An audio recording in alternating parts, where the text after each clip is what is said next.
السلام علیکم ناظرین، میں ہوں آپ کا دوست محمد جاوید. آپ دیکھ رہے ہیں سچ کی آواز NPS نیوز. یہ محمدن ہے. بتائیے آپ، اور وہ بچے کو مار پیٹا جاتا ہے، اس کا ویڈیو پورے دیش میں، پوری دنیا میں چلا گیا. اس بچے کے باپ سے میں نے بات کی، ہمارے وہاں کے مجلس کے صدر کو بھجایا. جس طرح ہمارا صدر جھارکھنڈ کا کبھی کچھ ہو جاتا ہے تو شاکر دوڑتے ہوئے چیخے مارتا ہے. ارے زندہ ابھی ٹھہرو، سنو. تم شاکر صاحب لے کے آئے گا، تم کو سنو ہماری بات. وہاں پر ہمارے صدر کو بھجایا. اس 7 سال کے بچے کے والد سے، پتا سے ہم نے بات کی. اس کے باپ نے کہا، ہم نے پوچھا پولیس میں کمپرومائز کیوں کیا تم نے؟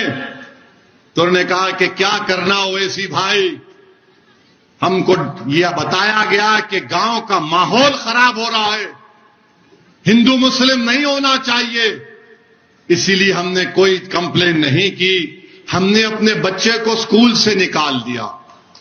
یہی کمزوری ہماری. اگر کوئی باپ اپنے بیٹے کے لیے نہیں لڑے گا تو کیا دنیا لڑے گی؟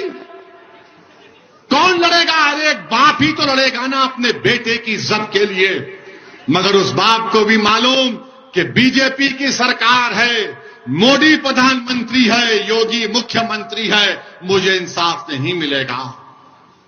میرے عزیز دوستوں اور بزرگوں، میری عزتدار ماں اور بہنوں، یاد رکھو، اگر آپ اسی طرح ڈرتے رہیں گے کہ ماحول خراب ہو جائے گا، ارے ماحول ظلم سے خراب ہو رہا ہے، تمہاری خاموشی سے ماحول خراب نہیں ہو رہا ہے.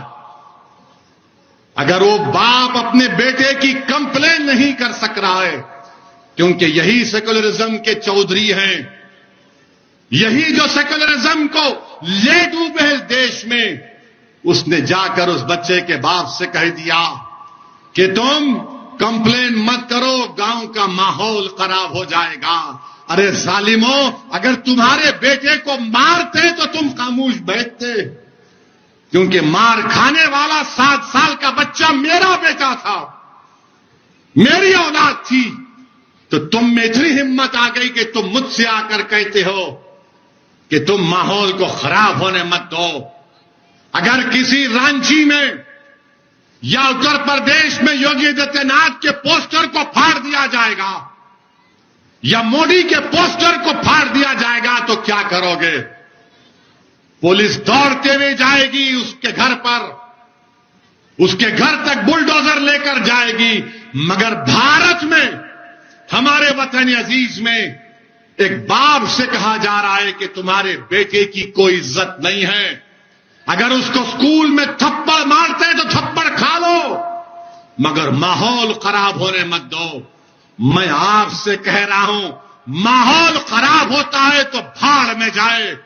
میں اپنی اولاد کے لیے خاموش نہیں بیٹھوں گا، میں اپنے بچے کی عزت کے لیے خاموش نہیں بیٹھوں گا. اگر گاؤں کا ماحول مجھے بے عزتی کرنے سے خراب ہوتا ہے تو پھر اور خراب ہونے کے لیے تیار رہنا پڑے گا. کیا ہماری جان کی قیمت نہیں ہے؟ بھارت کے سمویدھان میں عزت فنڈامنٹل رائٹ ہے، ڈگنیٹی فنڈامنٹل رائٹ ہے. اس مقام پر ہم آ گئے. کیوں آ گئے؟ کیونکہ ہم صرف ووٹ ڈال رہے ہیں.